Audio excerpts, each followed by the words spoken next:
Hello folks, welcome to Do You Remember? The name for this series is pretty self-explanatory. I briefly talk about a game that I remember from my childhood without doing a full-on video about it. And to start off this new series, we're going to be talking about PsiOps, the Mindgate Conspiracy. In PsiOps, you play as Nick Scryer, a psychic agent with the Mindgate organization. You're basically a guy part of a large organization with a bunch of soldiers that have a bunch of superpowers.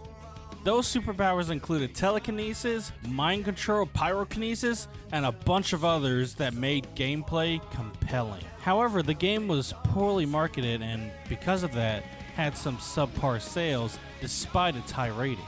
In fact, due to time constraints on them developing the game, it was actually delayed a year later before its actual release. And to add to that, it was planned to have a GameCube release as well alongside the PS2 and Xbox, but it was canceled just before the release of the game. And also, the game ended on a cliffhanger, so they had plans for another game, but due to its poor sales, Midway decided against them developing a second game.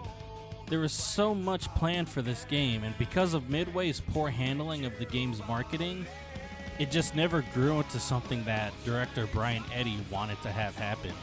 All because of Midway's fuck-ups. So how goes it? Would y'all like to see me do a full video for this game on my channel? Voice your opinions in the comments down below, and I hope you enjoyed the first episode of Do You Remember?